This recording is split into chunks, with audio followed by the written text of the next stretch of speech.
The Commonwealth Cultural Forum was supposed to be a flawless event, with every detail from seating to floral arrangements carefully planned to avoid any controversy. However, an unexpected audio mishap turned everything upside down. A microphone accidentally recorded Meghan Markle speaking backstage, revealing shocking statements about Catherine, Princess of Wales. The line, "I don't care what she's wearing, Kate can't outshine me tonight," not only caused a storm in the palace, but also sparked a wave of debate about the strained relationship between the two women. The incident, despite attempts to cover it up, quickly went viral, putting Meghan at the center of criticism and revealing the machinations behind the spotlight.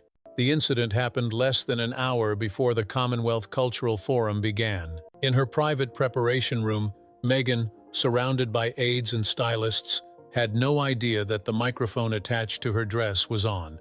A sound technician, while checking the equipment, accidentally recorded her saying, "I don't care what she's wearing, Kate can't outshine me tonight."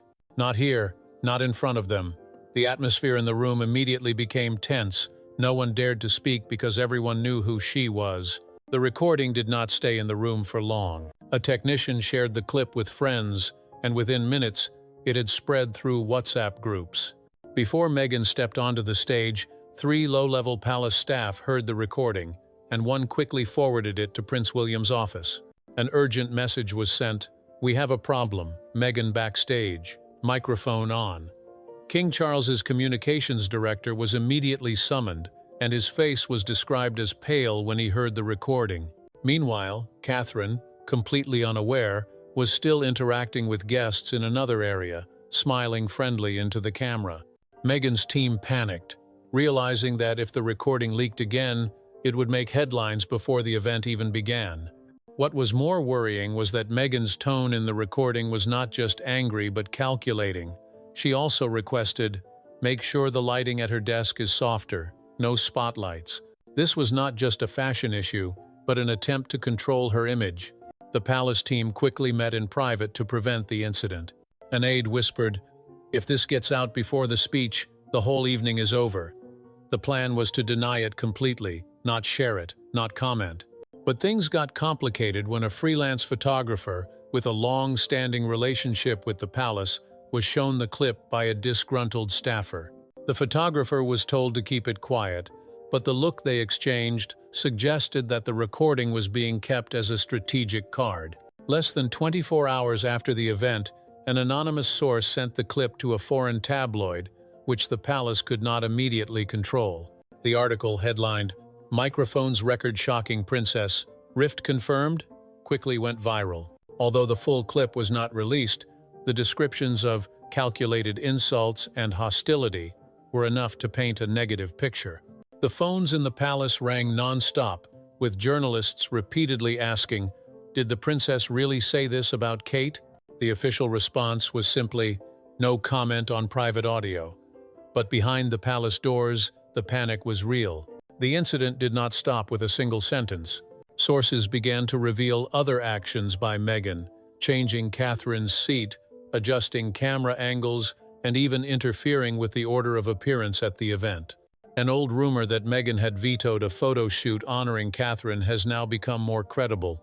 On social media, an anonymous account tweeted, "Funny how the microphone never lies. Watch her eyes when Kate walks in."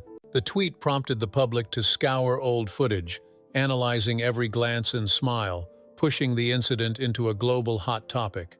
Meghan was suspiciously silent, leading many to believe she was preparing to strike back. In the afternoon, a blogger close to Meghan suddenly posted, claiming that the recording had been misinterpreted, that Meghan was only talking about stage logistics, not about Catherine. But the timing of the post was so perfect that people suspected it was a PR stunt. A blurry photo was attached, showing Meghan pointing at a planning board, but the reflection in the mirror, a man holding a boom microphone, raised the theory that Meghan knew she was being recorded and said those words on purpose. Things escalated when another audio clip was leaked, in which Meghan said, "If she walks all over me tonight, I swear I will show the press who she really is. I'm tired of being nice." This was an apparent threat, directed at the Royal Global Partnerships GA, where Catherine was scheduled to launch Earthshot's climate initiatives. Just hours before Catherine's speech, Meghan's team leaked an article to a US blog, suggesting that Catherine's initiative was inspired by Meghan's 2019 speech. Although there was no evidence, the story cast doubt on Catherine's credentials and overshadowed her moment. The fallout from the incident extended beyond the palace.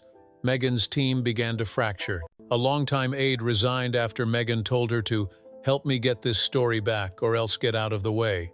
Even Harry, who had been Meghan's protector, was silent. A source said he told her, "You promise you won't do this again." Harry's absence from a charity event and his solo appearance at the airport raised suspicions of internal rifts. Meanwhile, Catherine continued her charity work with a calm smile, demonstrating quiet strength without needing to respond.